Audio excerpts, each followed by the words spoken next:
ہائے یا رسول اللہ، ہائے یا رسول اللہ، آپ پہ اللہ کا سلام ہو، فرشتوں کا سلام ہو۔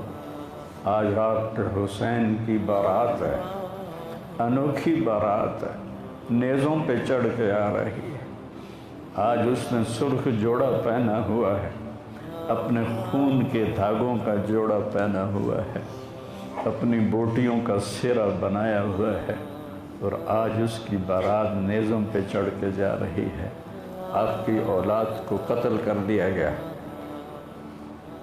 آپ کی بیٹیوں کو قید کر دیا گیا، کوفیوں نے کفن نہیں دیا تو تصفی علیہ الریاح، ہوا کو غیرت آئی، اس نے مٹی کو اڑایا اور ان کو مٹی کے کفن پہنا دیا۔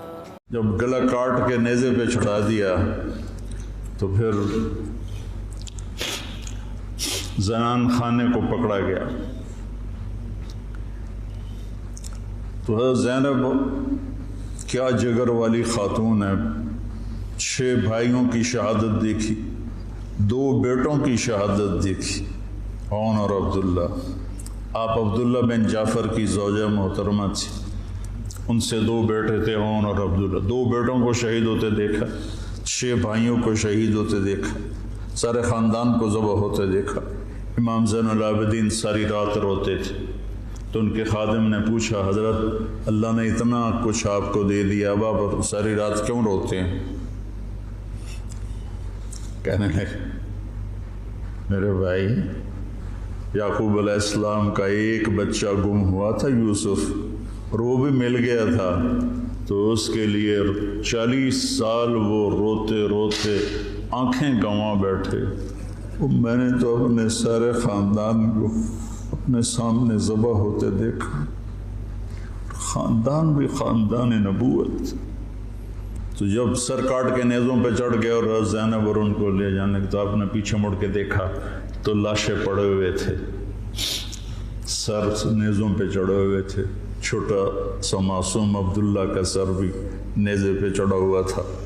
تو انہوں نے کہا، وا محمد وا محمد صلی علیک الالہ و ملک السماء، ہائے محمد، ہائے محمد، آپ پر اللہ کا درود و سلام ہو، زمین آسمان کے بادشاہ کا درود و سلام ہو۔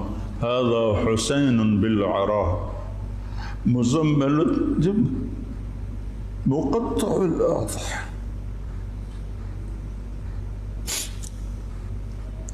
اے محمد، اے محمد، یہ حسین پڑا ہوا ہے، اس کا لاشا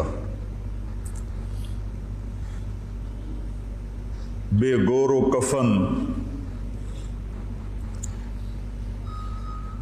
میں ایک اور ترجمہ کیا کرتا ہوں کہ یا رسول اللہ، آج حسین کی بارات ہے، مزمل الدماء، اپنے خون کا سرخ جوڑا پہنا ہوا ہے، مقطع الاعضاء، اپنی بوٹیوں کا ہار گلے میں سجایا ہوا،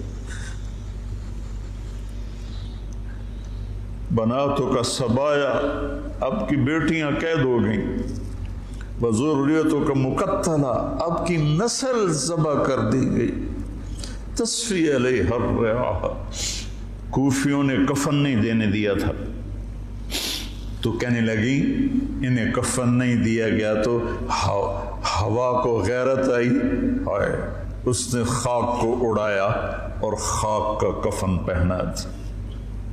کوفے کے بازاروں میں سر پھرائے گئے اور ابن زیاد کے سامنے امام علی کا سر کٹا ہوا، اس نے ہاتھ میں چھڑی تھی، ہونٹوں پہ ماری، 1 دفعہ 2 دفعہ 3 دفعہ، تو زید بن ارقم تڑپ کے کھڑے ہو گئے، کہنے لگے اللہ کے واسطے یہ چھڑی یہاں سے ہٹا لیں، میں نے اپنے نبی کو دیکھا ہے ان ہونٹوں کو چومتے ہوئے، یہاں چھڑی نہ مار، لیکن تو بوڑھا سٹھی آ گیا ہے، ورنہ میں تجھے بھی ساتھ ہی قتل کر دیتا۔ پھر وہ سر شام بھیجا جا رہا ہے اور یزید کے سامنے رکھا جا رہا ہے، پھر وہ چھڑی مار رہا ہے، ابو برزہ اسلمی کھڑے ہو کر کہتے ہیں چھڑی نہ مارو ان ہونٹوں کو، میں نے نبی کو ہونٹوں کے ساتھ لگتے ہوئے دیکھا۔ یہ تو حال کیا ہے اہل بیت کے ساتھ۔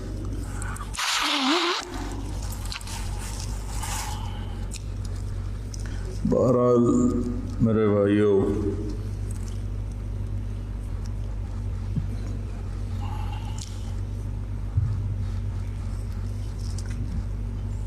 اہل بیت آپ نے فرمایا اذکرکم اللہ فی اہل بیتی، اذکرکم اللہ فی اہل بیتی، اذکرکم اللہ فی اہل بیتی۔ میں تمہیں اہل بیت کے بارے میں ڈراتا ہوں، اپنے اہل بیت کے بارے میں اللہ سے ڈراتا ہوں، اپنے اہل بیت کے بارے میں تمہیں اللہ سے ڈراتا ہوں۔ غدیر خم پر آپ نے یہ خطبہ دیا۔ برادہ اسلمی آیا اور حضرت علی کی شکایت کرنے لگے تو آپ نے منہ پھیر لی۔ پھر شکایت کی تو آپ نے کہا برادہ کیا تجھے یہ پسند ہے کہ جس سے میں پیار کروں تو بھی اس سے پیار کرے؟ کہا جی بالکل۔ تو کہا پھر میں علی سے پیار کرتا ہوں۔